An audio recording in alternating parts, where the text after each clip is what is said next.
good afternoon or good morning, everyone. I'm Gwen White, and I am one of the code leads of the Young Adult Services and Supports Learning Community, along with Johanna Bergen. Johanna is on vacation today, so we're hoping she's getting some nice needed respite.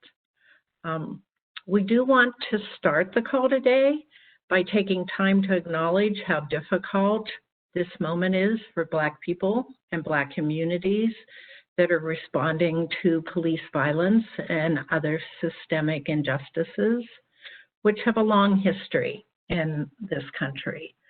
And also to the gravity of the moment, as you know, as part of our community, is particularly difficult for young people who have been instrumental in organizing and calling for change. So it's an honor to be in this shared learning community with each of you as we navigate so many intense experiences. Thank you for spending part of your day thinking about better young adult outcomes in the middle of this heaviness. Moving on, thinking about, and this is part, as I say, thank you, Gary, of the Young Adult Services and Supports Learning community. And as we consider in our conversation better outcomes for young adults today, it's my pleasure to welcome Caitlin, Janet, and Maria, who will be introducing themselves. And I'm going to hand this off to Janet Walker now.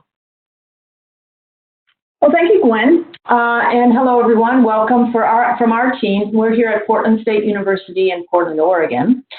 Specifically, we're from the Research and Training Center on Pathways to Positive Futures, or Pathways for short.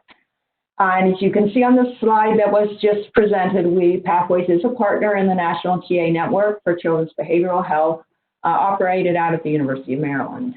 And of course, we are grateful to SAMHSA for funding this work. My name, as Gwen mentioned, is Janet Walker. I'm a professor at Portland State and director of Pathways. And just to give you a little background, Pathways is a multi-project research and training center focused on improving outcomes for youth and young adults who experience the highest levels of mental health and related needs. At various points during the presentation today, we'll be mentioning some of the many resources that we make available through our website.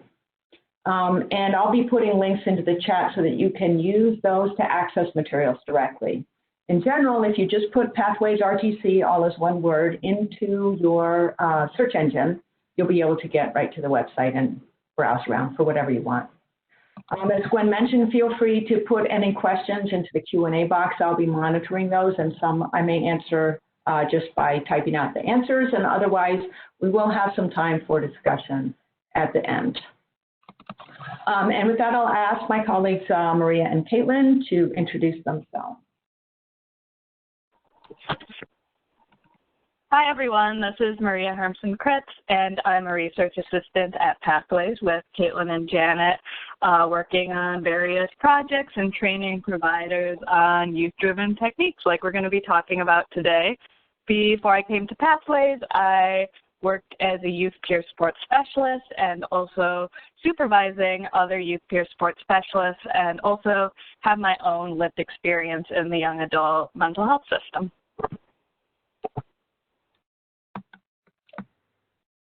Hi all, this is Caitlin Baird. I am a project manager and trainer with Pathways, working with Maria and Janet. I too, prior to becoming a trainer at Pathways, was a youth peer support specialist, specifically for youth and young adults who were in the wraparound process. I also was a supervisor for peer support specialists who are both working in wraparound and working in drop-in center settings. I also became a wraparound trainer and a trainer on systems of care for folks around the state of Oregon.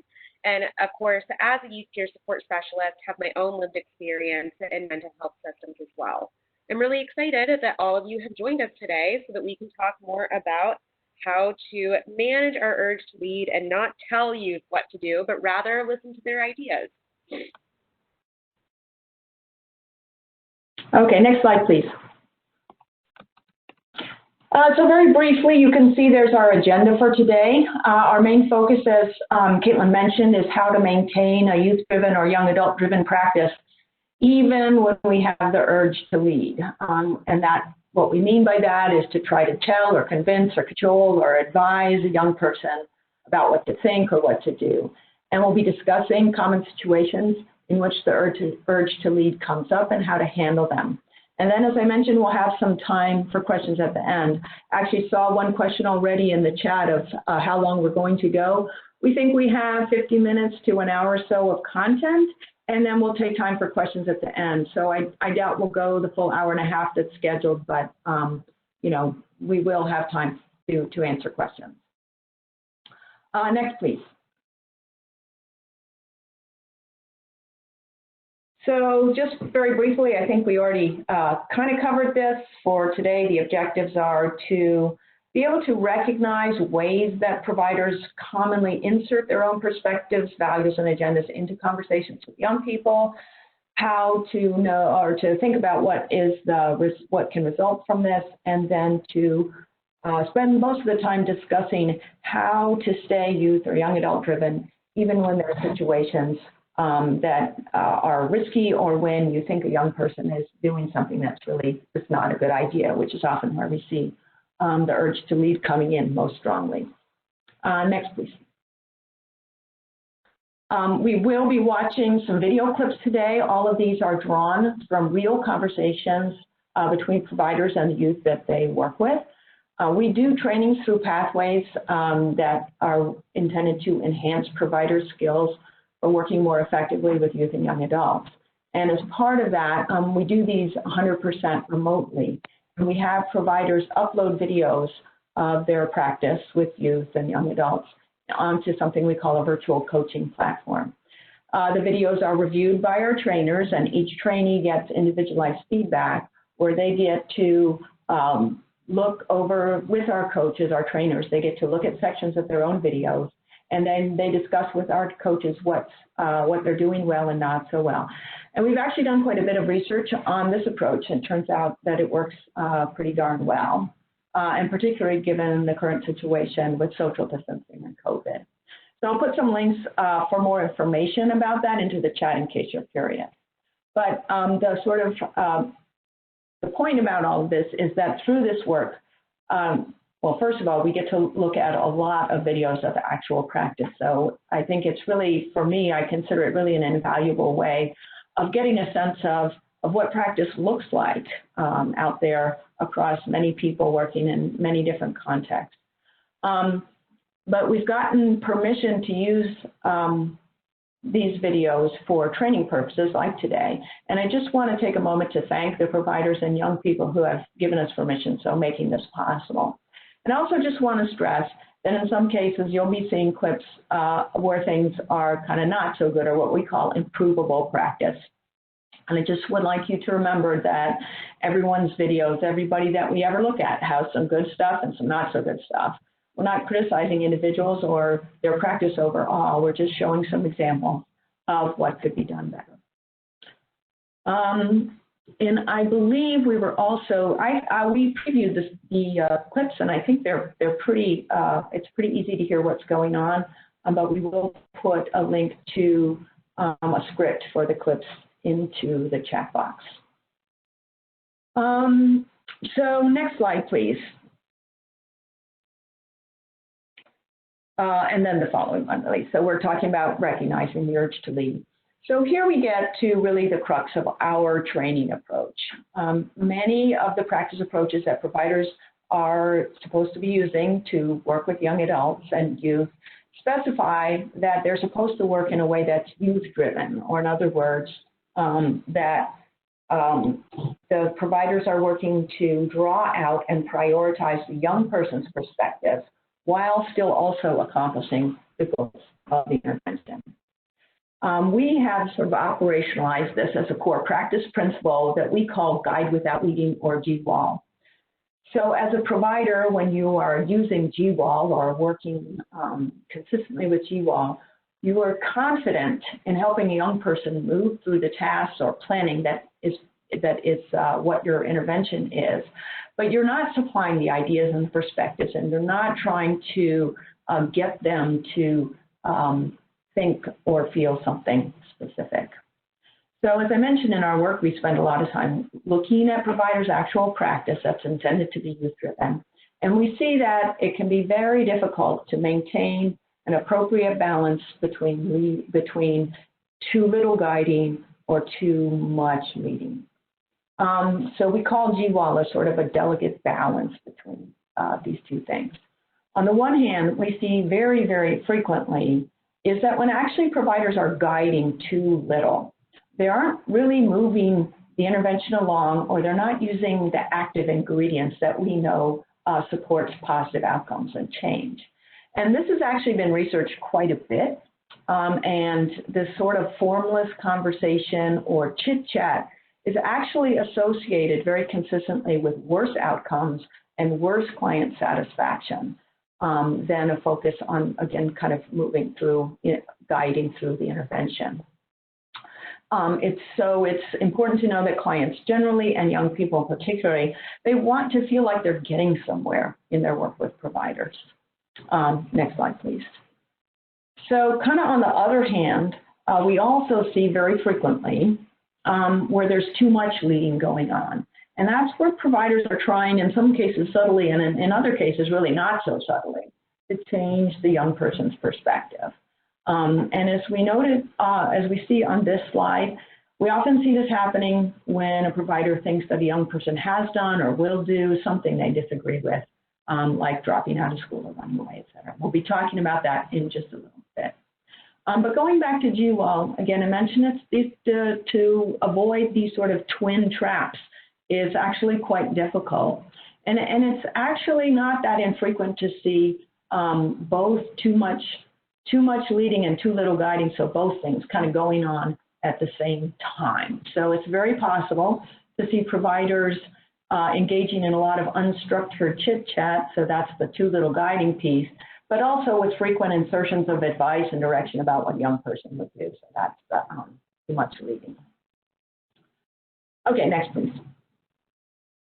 So now I believe I am turning it over to Maria. So I will sign off for now and be monitoring the questions.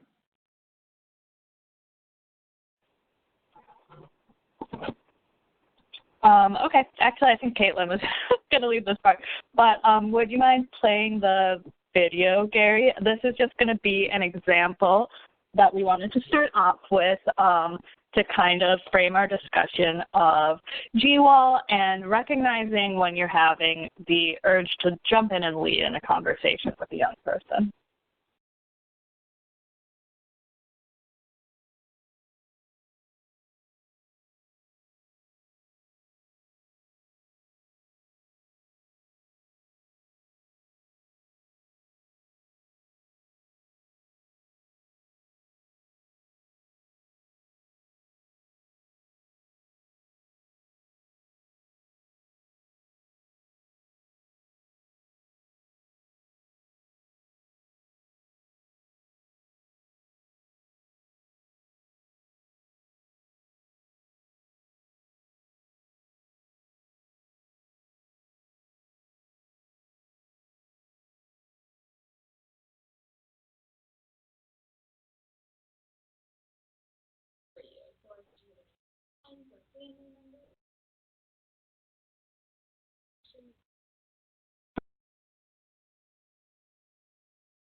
Okay, you can go to the next slide. Thank you.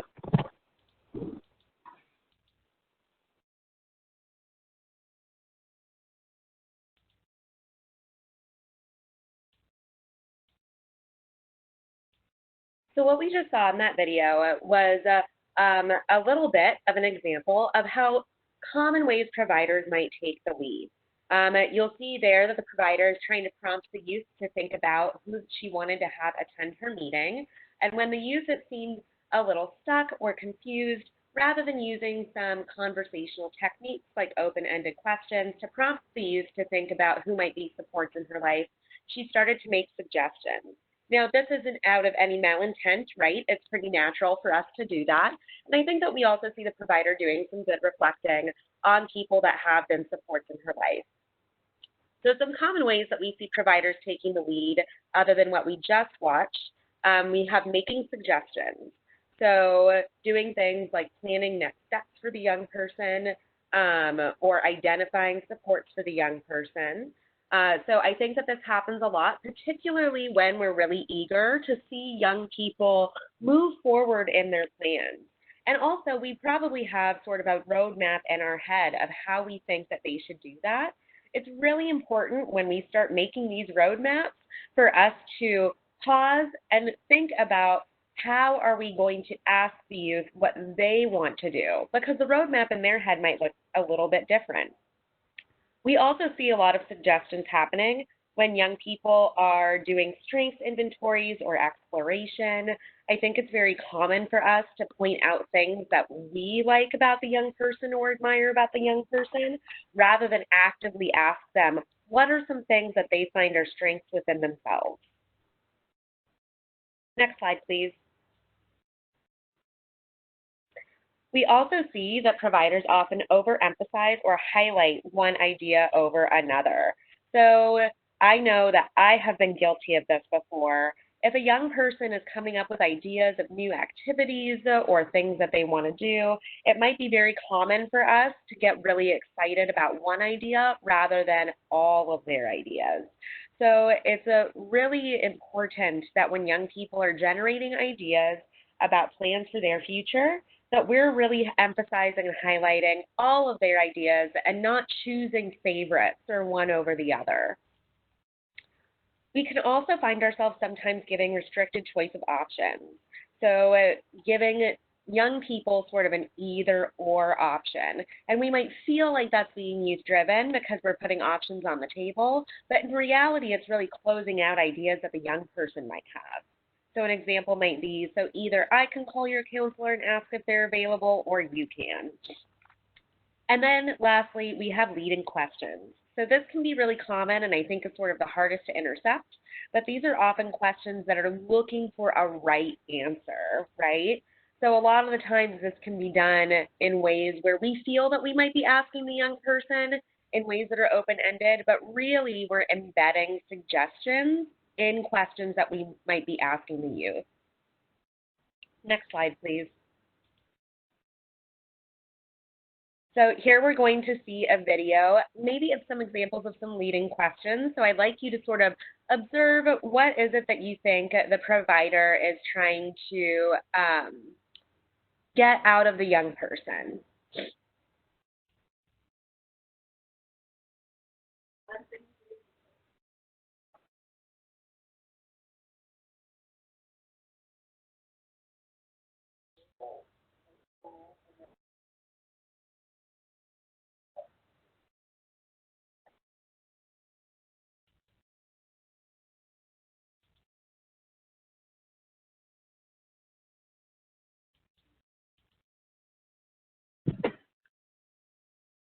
So as we saw in that video, the provider is asking a question of a young person where there's already a right answer, and that's what she's looking for. And a lot of the times that can feel condescending and really not be engaging for the young person because it might be eliciting some feelings of shame or guilt.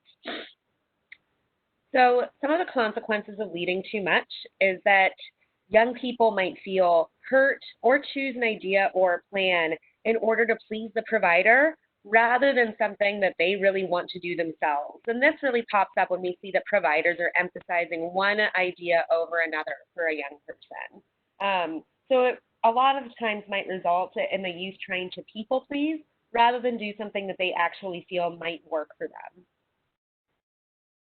Next slide, please. When we're making suggestions or advice, that young people often might feel manipulated, unheard, or that you think that they're incapable of making their own plans or decisions. and it really removes the opportunity to build self-determination skills. I also think that this can really be a huge impairment to relationship building and rapport building with young people. I think that we probably all remember being in our adolescent years and being told what to do, or folks making suggestions for us and feeling really annoyed by that. We need to remember that a lot of the young people that we might be working with are young people who are in a developmental stage of needing to come up with their own ideas and really develop independence.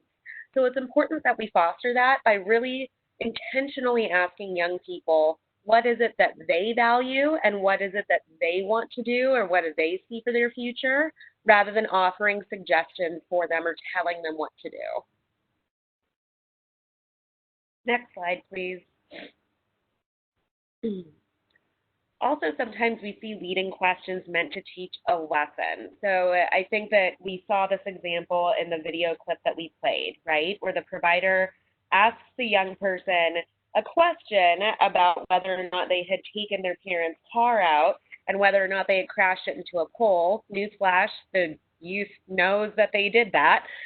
And the young person is probably already feeling some sort of guilt or shame around that. So if we're asking leading questions meant to teach a lesson or really parent the young person, you're going to feel judged, belittled, or condescended to. And consequences have likely already happened. So the young person has probably already heard this from others in their life, is already feeling pretty badly about it, and probably doesn't need providers to come in and honestly, quote unquote, parent them any more than they've already been parented or any more than they're already sort of trying to resolve this themselves.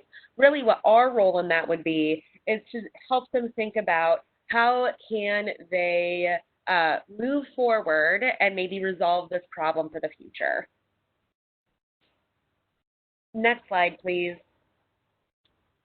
All right, so I'm going to throw it over to my colleague Maria to talk about some skills for one-on-one conversations with you. Thank you, Caitlin. You can go ahead and go to the next slide, Gary. So now that we've kind of covered some things not to do, let's talk about what are some things that we could do instead of those items.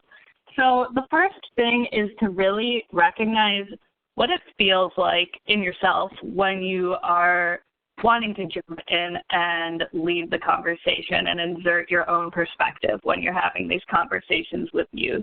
What does that feeling feel like? I think for a lot of us, it can feel like either impatience or anxiety. Like Caitlin mentioned, we might have a roadmap in our head of what we think the young person's plan or their agenda should look like.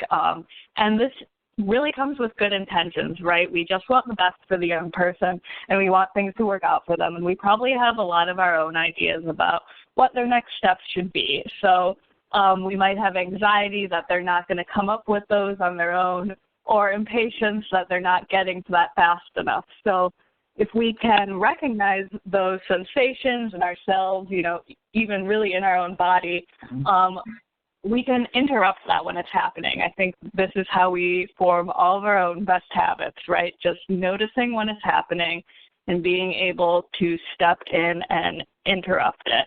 And then on the other hand, just putting in a different kind of mindset when you're having conversations with young people. So keeping an open-mindedness, a sense of curiosity and attentiveness, that you don't really have a plan or a destination in mind necessarily for where the conversation is going to go, but you're open to what the young person may say and you're curious to learn more. And this also means that you have a level of confidence in your own skills, right? So that if things go to a place that you don't expect, you feel confident that you'll be able to handle wherever it will go. Next slide, please. So some conversational techniques you can use. First of all, I just want to mention that one of the most basic ones is open-ended questions, right? Instead of using some of the different kinds of questions that Caitlin mentioned, like leading questions or questions that might actually sound like questions, but actually just advice or suggestions, you can ask an open-ended question instead. That's really going to promote building some of those self-determination skills. So instead of saying something like, okay, well, you should follow up with that job, right? Like we had on one of the other slides, you might want to ask, like, okay, well, what do you think some next steps will be? We really want to keep in mind that we're not going to be in the young person's life forever. So we want to be promoting them, building those skills that they can use when they aren't going to have the supports that they have now. I think we see providers jumping in and making these suggestions in the videos that we watch. A lot of times when they see the young people being stuck or maybe failing to generate new ideas. So asking another open-ended question can really help, or when you feel like you want to ask a leading question, maybe just pausing, thinking about how you could reframe it to be more open-ended. Also using a reflecting on something the young person said earlier. Okay, well, you previously mentioned that, you know, your aunt is a great support for you. Would they be someone who could help out with this? That can be a really good way to help generate new ideas with the young person without being overly leading and still maintaining that balance of GWOL that Janet was talking about. So another thing we want to keep in mind, similarly along those lines, is something we call the Goldilocks effect. And we call it that because just like Goldilocks was identifying the bed that was just the right size for her, we want to help the young person identify the amount of support that is just right for them at the moment in completing the task at hand. And this means we're not assuming the amount of support that's right for them, and we're not assuming that it's going to be us necessarily. So we really want the answer to come from the young person. Identifying support is also a really important self-determination skill we want to build in them. So we're going to use those open-ended questions and help the young person really think about how much support they need for this task. And also keeping in mind, you know, they might need a little bit more support this time, and then maybe progressively they'll need less and less support. So an example we have here is, okay, so you've identified some great next steps here. What kind of support do you need to complete these? And that's really making sure that the young person is coming up with the amount of support and what kind of support they need themselves. Another thing that is an important conversational technique to avoid falling into that trap of really inserting your own values and agenda by overemphasizing one idea over another is, like Caitlin said, highlighting all the goals and ideas or strengths or activities when you're making a list or brainstorming, instead of just overreacting to one or reacting positively to one or neutrally to another one. And then also making sure to celebrate all of the young person's accomplishments along the way, and even the seemingly small ones. So just saying something like, that's a great list you've come up with, is a good way to avoid inserting your own opinion, maybe without realizing it. Next slide, please. So another really important conversational technique is something we call just go with it. And this kind of goes hand in hand with keeping it conversational, but this is all about keeping that sense of curiosity and open-mindedness and really staying away from leading in that balance of GWOL.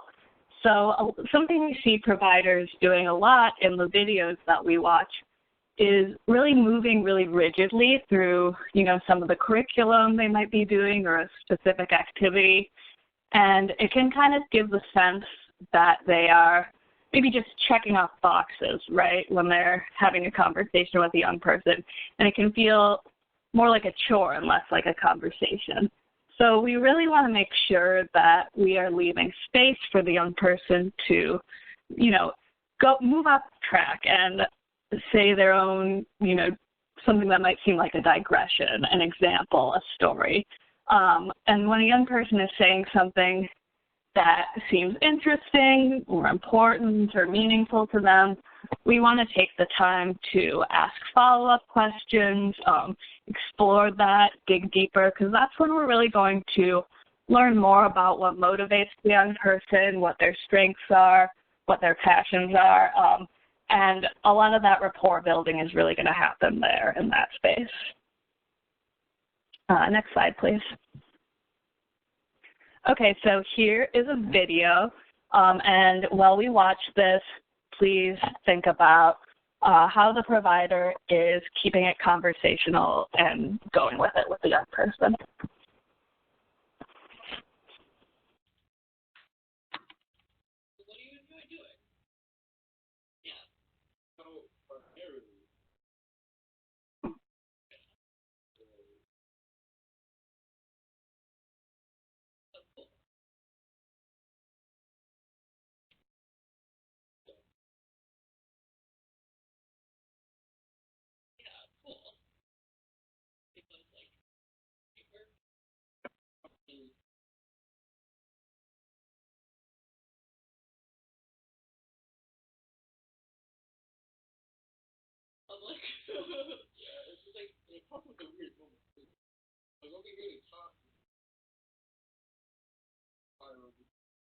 Not what it seems like it is. There you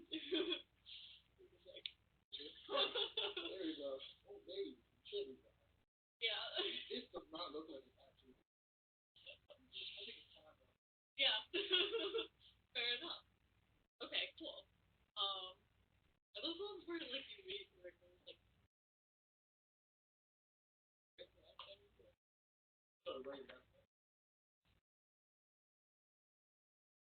You know, sometimes I feel like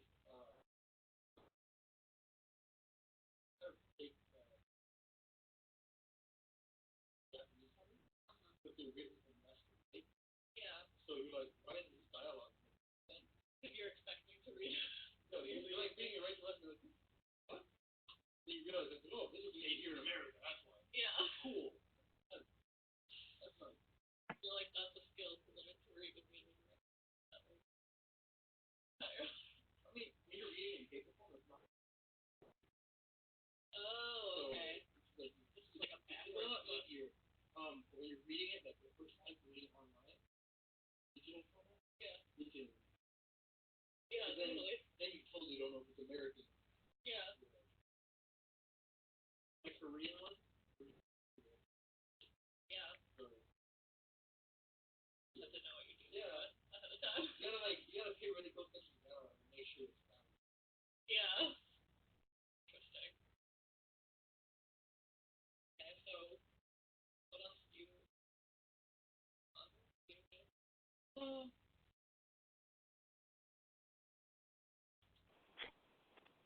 Thanks, Gary. So in that video, the provider was doing a strengths exploration with the young person, right? So if they weren't keeping it conversational and going with it, they probably would have just said, okay, so you enjoy playing video games, doing manga. What else do you enjoy doing? Instead, you know, they took the time to reflect, ask some follow-up questions, learn more. And that's really a great way to build rapport. You could see they were using a lot of humor, which was clearly part of the relationship with the young person. And even, you know, reflecting on some of the young person's strengths in there, which really gives it a more conversational feel for an activity that can really feel like a chore for a lot of young people, right? And then finally, one thing I just want to touch on is that it's okay to apologize and catch yourself. And young people will really appreciate this when you realize, you know, that you've been leading too much or you've been making suggestions or inserting your own opinion, right? So it's okay to just stop and say, hey, I'm sorry. You probably know better than I am, than I do, so what do you think is a good next step? A lot of young people, you know, aren't necessarily used to providers admitting they're wrong or having those moments of humility. And it's okay to just take a break and acknowledge your mistake and move on. So this is an important conversational technique that we just want to touch on. Next slide. And I will turn it back over to Caitlin now.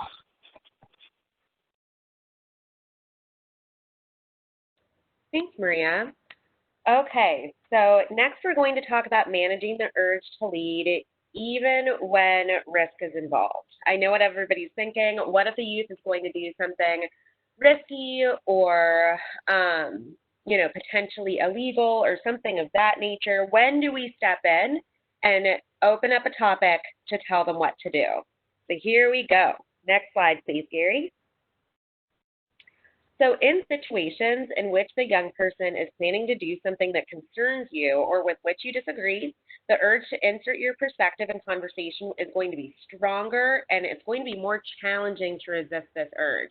This is kind of what I call the panic mode, right? We have that big red button in our brains that we want to press and just immediately step in and intervene. So an example of this might be discontinuing treatment, dropping out of school. Running away from home was one that I felt like came up a lot with the youth that I was working with. Planning to strengthen a relationship with someone that you disapprove of, things of this nature. Now, I do want to highlight that when obviously there is a reporting issue or imminent safety is involved, yes, step in and intervene. But in these sort of situations where we see a high risk potential, there's some other ways that we want to approach that situation. Next slide, please, Gary. So some common mistakes that we often see, number one is overreacting. So if we immediately jump in and go into panic mode, that is likely going to be a big red flag for the young person. A lot of the times the young person might just be testing the waters to kind of see what our reaction might be, or want help exploring their options or other consequences. I think that oftentimes that young people, if they aren't doing the testing the waters, right, if they're coming to you with something that's big like this, that's usually a big indicator of trust, and an overreaction might break that trust. So that's important to think about, is just to take a breath and stay calm and engage in a conversation with the youth, because oftentimes when they are coming to you with stuff like this is prior to the high-risk behavior, right? So this is still our opportunity to sort of talk to them and explore consequences around that by using open-ended questions and really keeping it conversational rather than, jumping into panic mode. Some other common mistakes that we see are making suggestions, giving advice, or lecturing. Once we get into lecturing especially, I feel like you can almost just sense when the youth is over it. So we really want to avoid that, because we want to make sure that A, we're still listening to the youth. Maybe we're exploring with them why they are choosing this decision, what is the need that's behind that. And then really exploring what the other options are, not telling them why this is such a bad idea. Also, I think that we all probably remember, I know for myself, when I was a young person, the minute that somebody told me I couldn't do something, my brain automatically wanted to do it. So a lot of the times, once we tell young people our advice or start lecturing them and really possibly being condescending to them, I think that it might inadvertently encourage them to make this bad decision, and then also not tell you about other decisions that they might think about making in the future, because that trust has been broken and they feel like if they come to you to talk about this, that they're just going to be reprimanded. So we really want to make sure that we're avoiding that lecturing piece, even if that's something that we feel the urge to do. Also, some common mistakes that providers make is therapizing, so immediately kind of going into psychoanalyzing why they might want to make this decision, asking a lot of questions about, well, how does that make you feel, and really making the youth, I think, feel put a little bit on the spot. So we want to make sure, again, that when we're talking with young people about these decisions, especially if there's high risk, that we're really still using those conversational tips and tricks that Maria had mentioned earlier. But we're doing so in a way that's helping them explore consequences and explore other options. Next slide, please. So we're going to watch a video here where we see a conversation between a provider and a young person, and the young person is sort of trying to explore some of their high-risk behaviors. So I'd like you to know, what are some of the things that the provider might be doing that is pushing the youth away from coming up with their own ideas?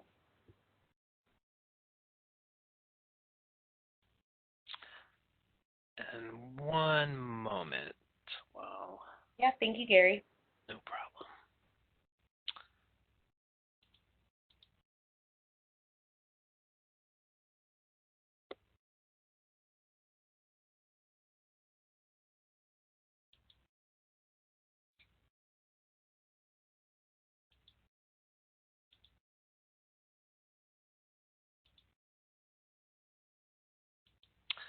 My apologies, I didn't see the video here, and I'm just trying to grab the, looks like it's a hyperlink.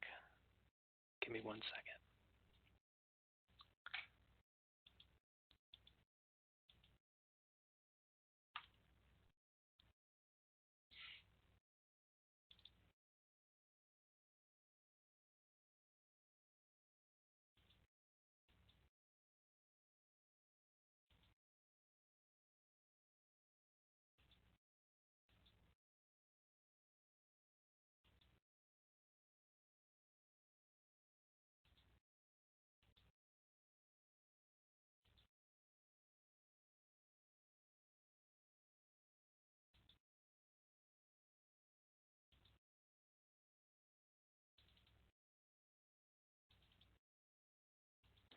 Well, while we're waiting for the video, I think it's okay to explore some other examples of this. Oh, here we go. Yep, got it up. My apologies for the delay. No, you're great. Thank you, Gary.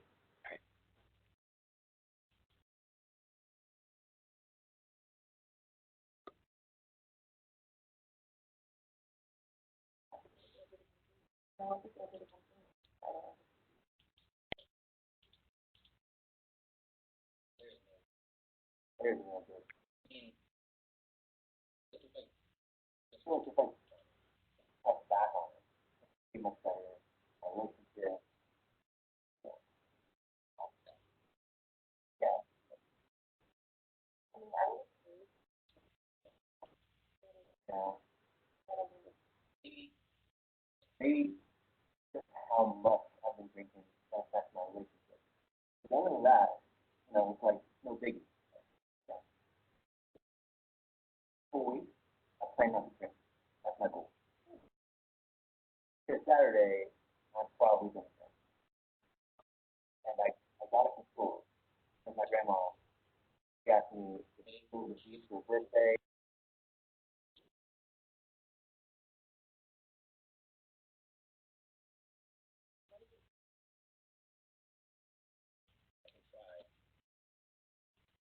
It's gonna be tough. I thought about it. Today, when I was taking a shower, I thought, what if I don't drink?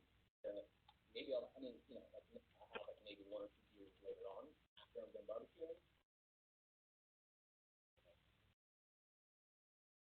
So,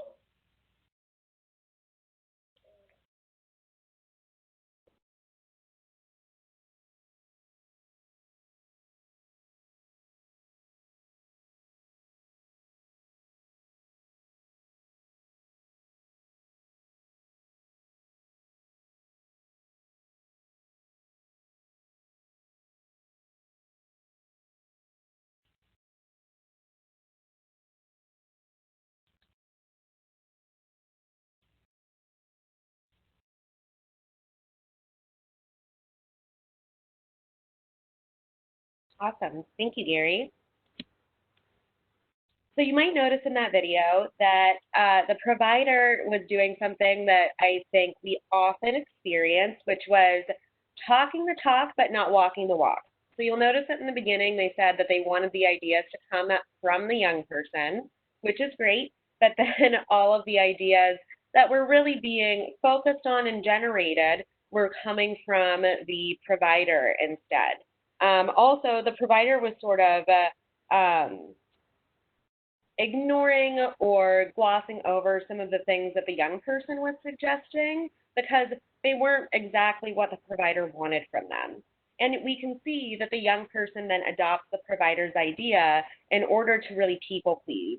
And that's something that we want to avoid. A lot of the times when we do that, we're setting our young people up for failure, and it feels like we're not listening to them, but actually we're judging them based on their behavior. And what we want to do is really help them elicit ideas that they feel like are going to be helpful in order to solve their problems. So some conversational techniques that we want to keep in mind is that first, it's not our responsibility to solve or fix a situation. And no situation is going to be solved or fixed right away in one conversation. We really want to trust the process. And a part of that is about building trust with the young person and helping them build their own self-determination skills and make their own healthy decisions through really being able to guide them. Remember the guiding without leading, the balancing act that we have. We want to be able to guide them through conversations and create structure where they have ideas that they can generate and then enact and help manage, but not to really ideas that are coming from us that they then have to go and perform. So trust that it might be fixed, not be fixed right away, but this is a process in which we're helping young people build self-determination skills. Next slide, please. So some conversational techniques that we have here, which some of which Maria talked about earlier as well, are open-ended questions. So using open-ended questions to explore the young person's feelings and reasoning around their decision. Reflections, so making sure that we're reflecting on what we're hearing from the young person and focusing on getting it right rather than changing their mind. Also, we really want to focus these techniques on having genuine curiosity, not helping you find an answer. And then exploring consequences. So if a young person wants to think about different options or generate a list of possible choices and the pros and cons of each possible choice. This is really a good way to help young people make a decision if they're feeling stuck, or really explore what might happen if they make a certain decision. Next slide, please. So this is a tool that we have available actually that helps young people make decisions and really weigh pros and cons. It's something that we provide to folks who take our Achieve My Plan enhancement training, which I believe that we have the website to that up in the chat box. And again, this is a training that really focuses on the philosophy of GWOL and how you actually enact it and make it happen. So rather than just sort of talking about it, we really get to practice these things and help young people build self-determination skills in the process. Next slide, please. These are some other resources that we have available on our website. Also, when you go to our website, you will see that we have a myriad of e-learning tools. These are free, they're interactive, they're great things to use, I think, with your staff and supervision or even practice yourself, but they come with study guides and discussion questions so that you can use them in coaching sessions or things of that nature. Next slide, please. Okay, I think that we are ready to take questions if folks have any. Thank you all so much. And please use the chat box there's been all kinds of great information there. So please feel free to use the chat box and let us know what some of you are thinking.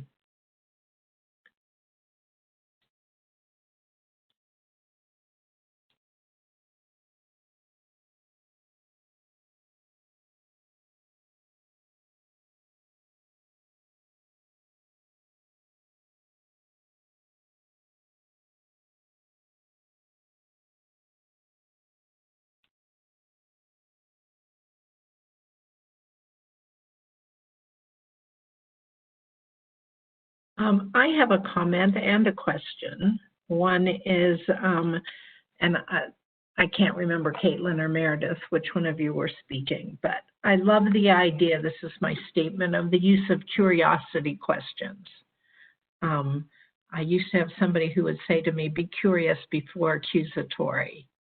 So that idea of I'm curious about things I find to be helpful. The other thing of the open questions of what kinds of supports do you need, or what kind of supports can you help with? I'm curious about if young adults know what we mean when we say what supports do you need, or if either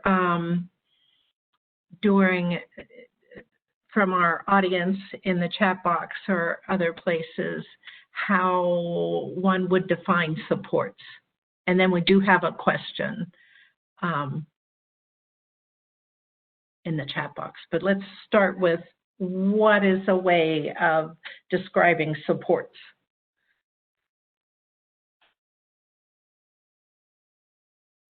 Sure. Well, I think in talking with young people, a lot of the time that when we're talking with them about support, they might be thinking of that as what I refer to as formal supports, right? So who are people who are generally paid in their lives to be there for them?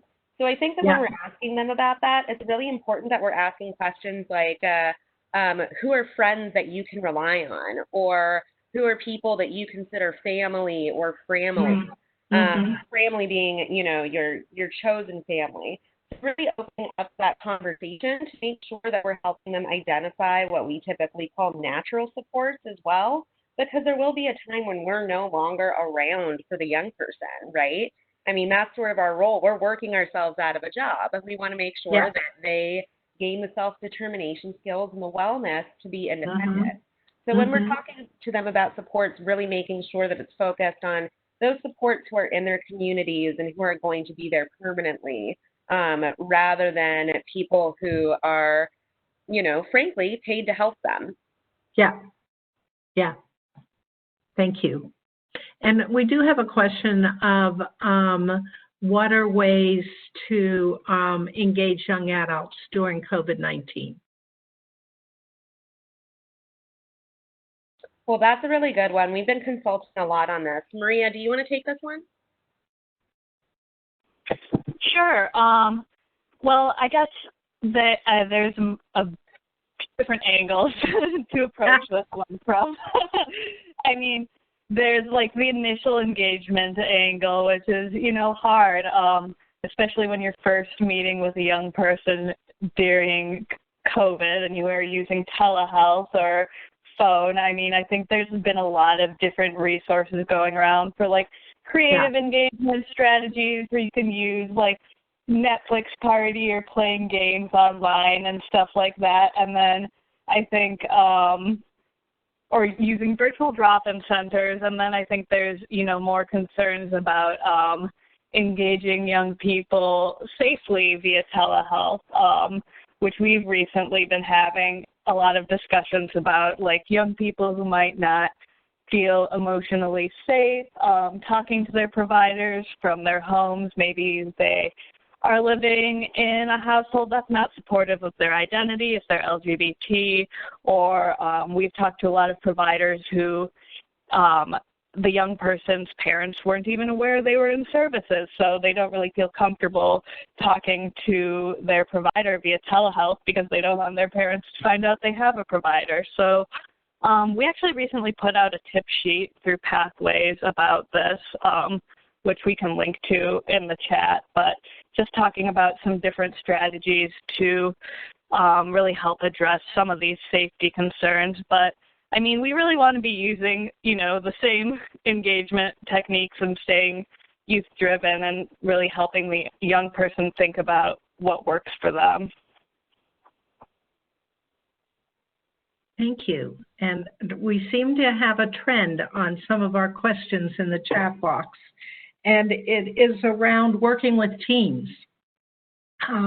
What about when members of the team want to be more leading, and how do you get others, that colleagues you're working with, to be on board with this approach? So it's sort of like, how are you working with your colleagues, some of whom may not be on board or in the midst of a meeting tend to be leaders? Mhm. Well, when you all figure that out, let me know. No, I'm kidding. I would actually say that that's probably the most challenging thing about trying to really do youth-driven work. Is a lot of the times people, I think, aren't used to really doing that and are used to there being more of a power differential where they're sort of in charge and the young person is not. And so it's a pretty significant culture change. And I think it's something where, again, we have to trust the process. So when I was working with teams, and we had a lot of different providers on different wraparound teams, part of the privilege of my job as youth peer support was to really sort of call out when people might be leading the youth too much, and to provide my perspective on how that might be, while well-intentioned, is counterproductive. And so I think that it's always good for us to recognize that this isn't coming out of any sort of malintent or anything like that, but it likely will be counterproductive for the young person.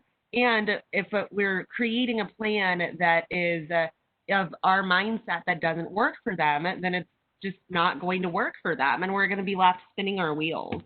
But I think that that's a slow process as well, and it's just pretty consistent, I think, powerful and honest conversations with team members, as well as really making sure that you are still enacting this youth-driven process with the young person, because being able to show other team members, too, the young person coming up with their own ideas, behaving in a way that is safe and productive and based off of their own self-determination is the most powerful mind changer. Thank you. A reminder to the people in our community, look at in the to box as you're typing things. And there are two P words, one's to panelists and one's to participants. If you can hit and scroll down and find to all participants, then we all see what you are curious about. We had another question about how you use this approach, or any tips when the youth are disengaged.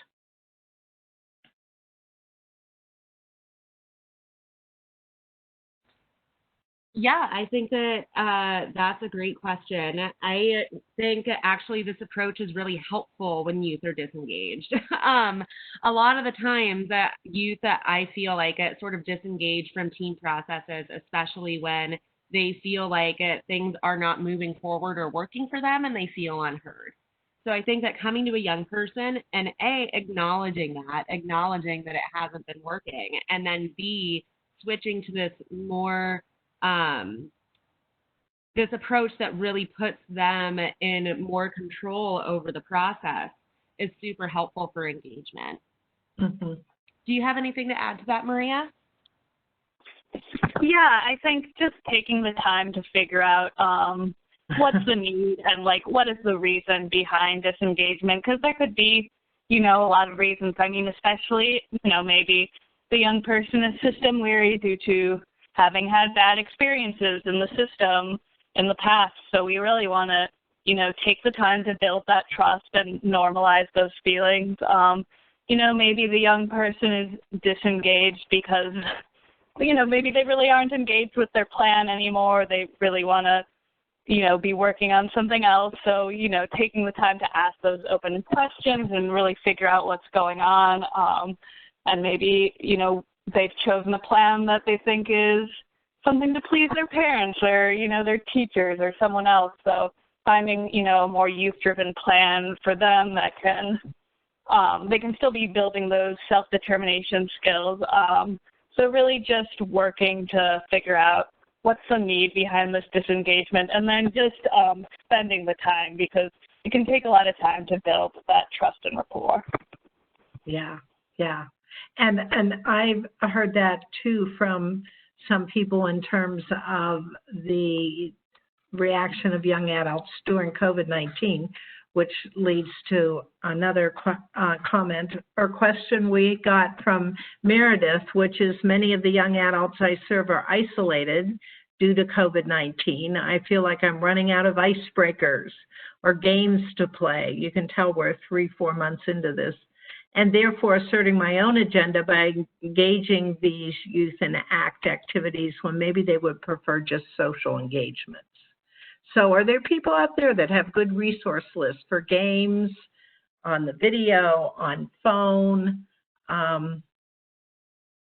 And Gary, people are saying they can't find any option for all participants. So if you have any clues on that, let us know. So for the way it was set up, that I can't make changes to, they can submit their questions to all panelists. That ensures that, Gwen, you get to see them and you can share them with our presenters. Okay. So all of you who I've been harassing about doing all participants, you're correct. You can't do that. But ideas about ways to engage, ideas about resource lists for games and video. I feel like, Meredith, that I have seen those and will look for them to send out with the materials after this. I know that Youth Move National has a really good master list of those. Yeah, that's what I was thinking. Yeah. Anybody else have ideas?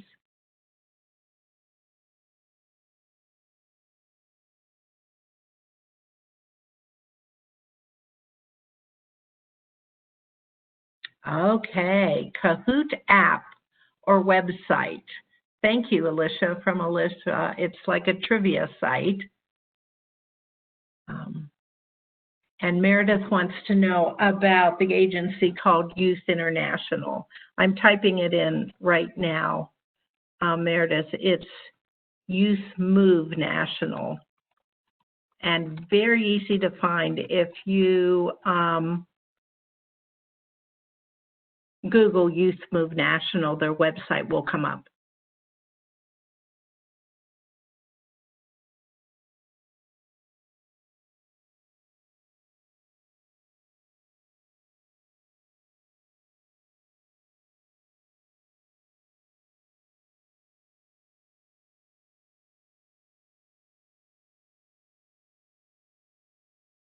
Okay, well,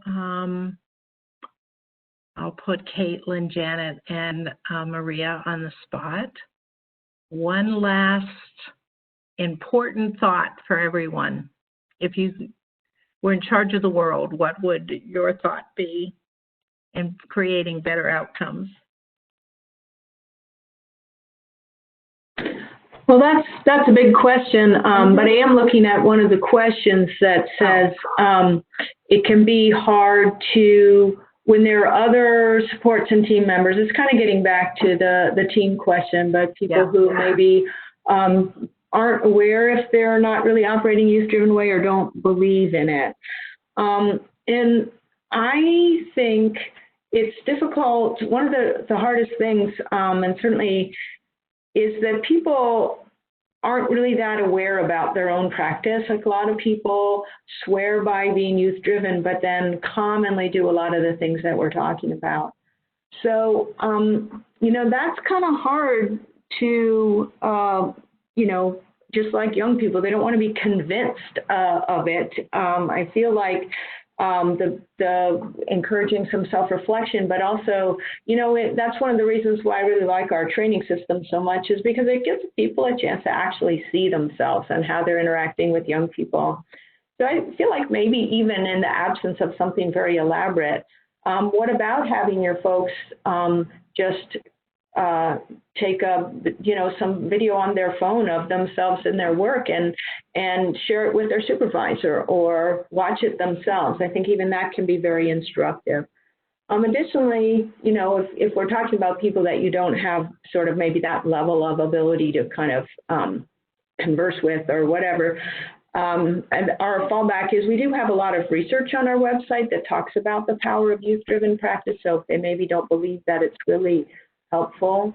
And there was also another question about that kind of I feel like folds into this about the extent to which this is all compatible with motivational interviewing. And yes, I agree that the fundamental place that we're coming from is very much the same, which is that when you push people to change their mind about something, often what you get is increased resistance, and that is not the way to help people move towards change.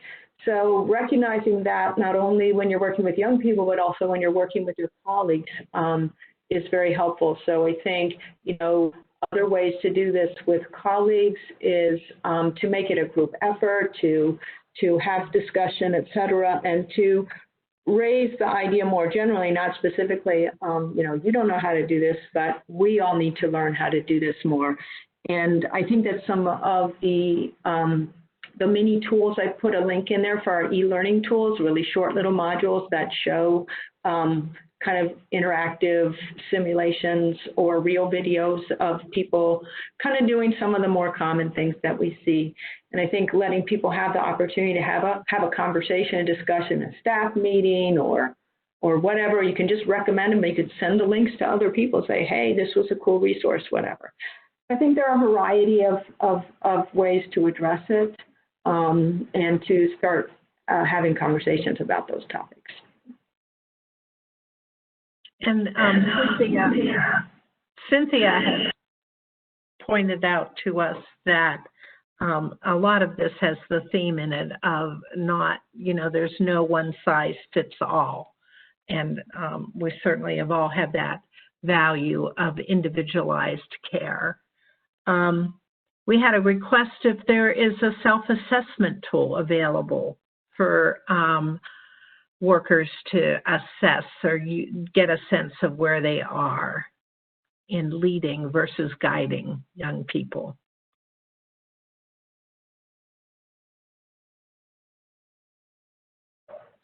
I am not aware of that per se.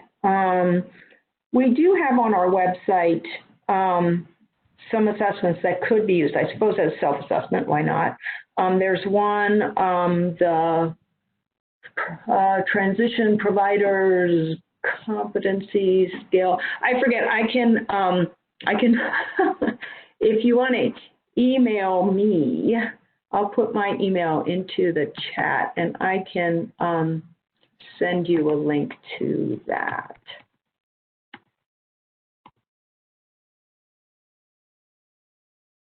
Oops, I feel like I put it in there. Yeah. No. Oh, okay.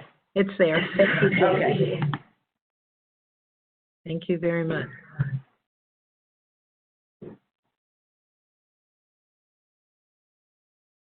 Okay, back to our presenters. Any last minute thoughts?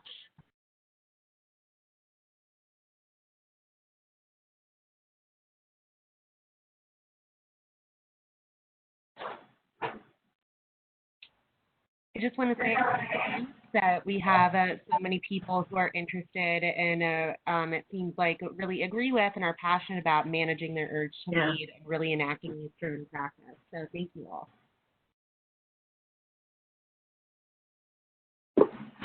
Okay. Gary, I think we have a final slide, perhaps. You want to move on?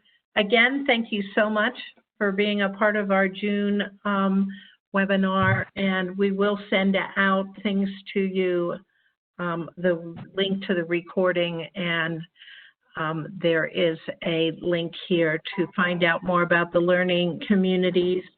Our next YAS, Young Adult Services and Supports Learning Community webinar is on July 14th. And it's going to be in combination with the leadership learning community and the young adult leadership community. July 14th, it will be around the Youth Thrive model that many of you may be familiar with of the protective and promotive factors. So we look forward to that, and you can put a hold on July 14th. I think it is early afternoon Eastern time, similar to this. Thank you, everyone. Goodbye. Yeah. And just a reminder before you log off, Oh, yeah. for our survey, click on that link that we put in the chat box and provide feedback for today's webinar. It will give us ideas and information for future webinars to make them even better and meet your needs. Important information. Thank you, Gary, for the reminder. No problem.